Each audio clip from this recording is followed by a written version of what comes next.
जैसा करोगे वैसा भरोगे। भगवत गीता में भगवान श्री कृष्ण ने कहा है कि कर्मों का फल हमें उसी तरह ढूंढ लेता है जिस तरह एक बछड़ा हजारों गायों के बीच अपने माँ को ढूंढ लेता है। कर्म फल इंसान को भोगना ही पड़ता है। हमारे किए गए कर्म हमें ढूंढ ही लेते हैं, फिर चाहे वो कर्म अच्छे हो या बुरे हो। लेकिन हम लोग इस बात को ज़्यादा गंभीरता से नहीं लेते हैं और हमें लगता है कि कर्म फल जैसा कुछ होता ही नहीं है।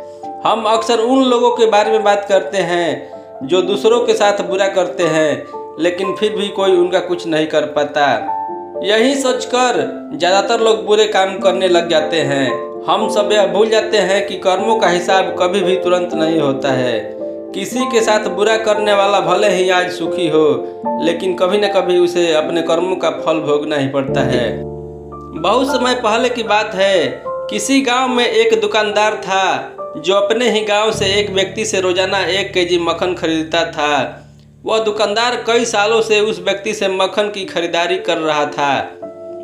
एक दिन उस दुकानदार ने सोचा कि मैं रोज इस व्यक्ति से मक्खन खरीदता हूँ, लेकिन बहुत समय से मैंने इसके मक्खन का वजन तौलकर नहीं देखा है। कल तौलकर देखता हूँ कि यह मक्खन 1 केजी से कम तो नहीं देता है।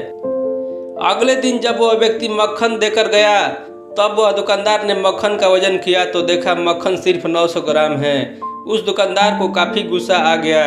वह दुकानदार गुस्से में गांव के पंचायत के पास गया और उस व्यक्ति की शिकायत कर दी।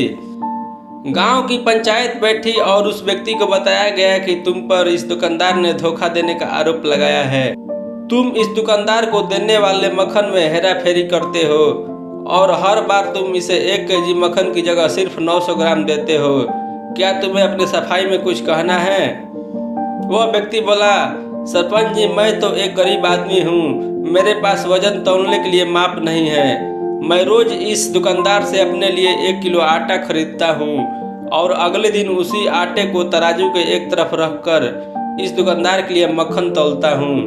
अब आपको जो भी पूछना है इस दुकानदार से पूछिए। पंचायत में बैठे सभी लोगों को पूरी सच्चाई समझ आ गई और उन्होंने उस दुकानदार को गांव से बाहर करवा दिया। तो दोस्तों, ये छोटी सी कहानी हमें यह बात सिखाती है कि जैसे कर्म हम करेंगे उसका रिजल्ट भी हमें वैसे ही मिलेंगे। हमारी चालाकी ही हमारा नुकसान करा देती है।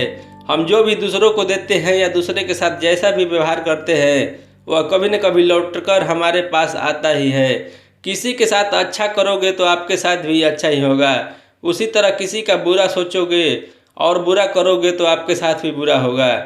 जिस तरह दुकानदार को अपनी ही चालाकी से नुकसान झेलना पड़ा, उसी तरह हमें भी अपने कर्मों की वजह से कभी न कभी नुकसान झेलना ही पड़ता है।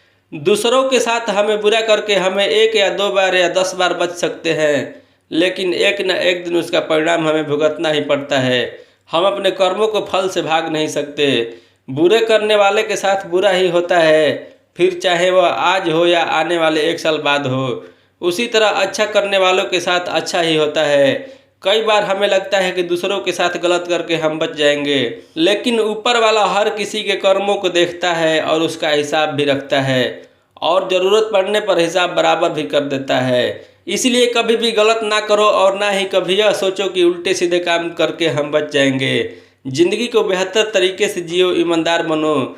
ज़्यादा कमाने या सिर्फ अपना ही फ़ायदा देखने के चक्कर में किसी के साथ गलत कभी ना करो। हमेशा याद रखो, जो जैसा करेगा वैसा भरेगा। तो दोस्तों, ये कहानी कैसी लगी प्लीज़ हमें कमेंट करके बताएं। मेरे चैनल पर नए हैं तो चैनल को सब्सक्राइब करें। वीडियो अच्छा लगा हो तो एक लाइक ज़रूर करें। अपना कीमती समय देकर इस कहानी को सुनने के लिए बहुत बहुत धन्यवाद।